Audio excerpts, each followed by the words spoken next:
Brett Okamoto with UFC bantamweight Sean OMalley, who returned from a 2-year layoff to knock out Jose Quinonez in the first round of UFC 248 here in Las Vegas.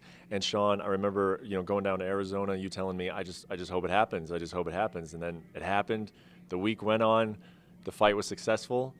How does it feel now that the experience is over?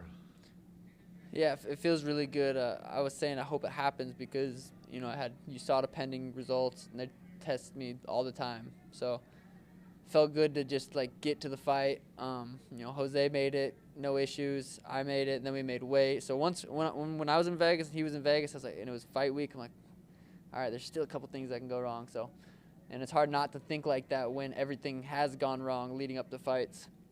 So the whole fight camp, it was in the back of my head, might not make it, might not even happen. So to be standing here, getting that finish, it feels good. I got to be honest with you, man. After everything that you've been through and how long you've waited for this and the frustrations that you had throughout the process, you seem a little subdued. I guess I would have anticipated a higher energy level from you. Why do you think that you're kind of subdued right now?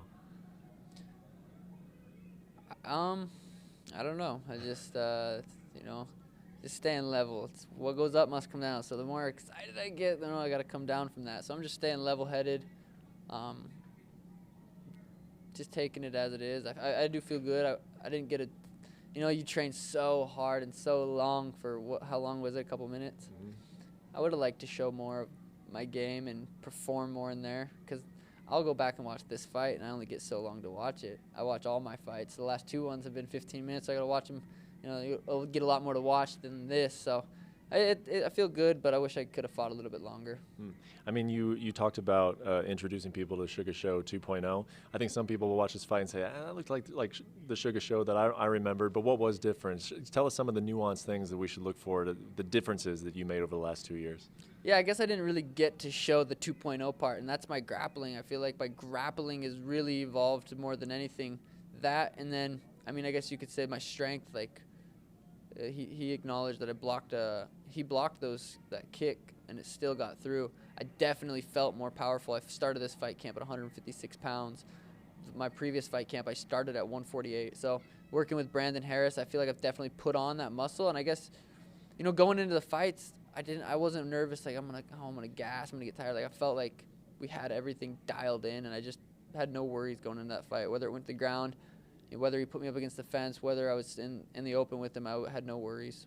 I've heard some fighters tell me that if when they feel like they're not nervous, that almost makes them nervous. Like I should have some butterflies. I should have some nerves. Did you get any of that in the locker room? No, but I have heard that before, and it did cross my mind. I'm like, I am so not nervous. It's a pretty interesting feeling. It's like I literally just trust that all the work has been put in, and that my higher self is just gonna go in there, and I don't have to do anything. Anything I'm thinking doesn't matter. I'm just gonna go in there and flow, and that's how I fight, and that's I think I showed that. Should we anticipate you telling Joe Rogan that you love him after every single win?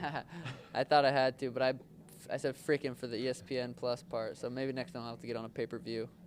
Well, tell us, if you have a name in mind, great. If not, you're very young in your career, but there's a lot of expectations on you. People want to see you. They think you're on to something now. So if you have a name, great, but if not, what type of matchmaking, what type of opponent makes sense for you next? I think I've been called out. I haven't counted exactly, but I think I've been called out by 9 bantamweights since I've been out. And some of them are on Twitter and Instagram, and it's embarrassing how often, every time, geez, you look stupid. So, no, I don't have a name right now. We'll probably sit down and get back to back to training Monday. Really, that's what it is, and we'll figure out. I don't think there's a fight card in Vegas till International Fight Week. I'd like to fight here again, but we'll see if there's something that pops up. And it's nice that I don't feel like I'm like, oh, I have to fight there. I have to fight. I get a pick right now. I get to pick where I fight, and we'll find an opponent, and I'm sure they'll say yes. Everyone wants to fight me. So, yeah, it'll be good. What type of caliber opponent, though? Do you want how big are your eyes getting? You want someone in the top 10? Or are you still developing? What type of caliber opponent do you think is appropriate? We'll see. I don't know. the rank. I mean, you got guys coming off losses fighting for titles. The ranking system honestly doesn't fit top 15, top 10, top 5. Those numbers don't really mean much. I feel like when guys are coming off losses, getting title shots, I don't think rankings really mean that much. I'm gonna find a fight that's gonna be a good matchup for me, and we're gonna offer that to them. And like I said, I'm sure they'll say yes. I have no ideas right now, nobody in mind. I know Cheeto has a fight at the end of this month. I said I gave Jose his opportunity. When you fight me, you get a little bit more spotlight. So I might ask for Cheeto, but I also seen Cheeto say he's not chasing that fight. So maybe I won't give him that opportunity. We'll see.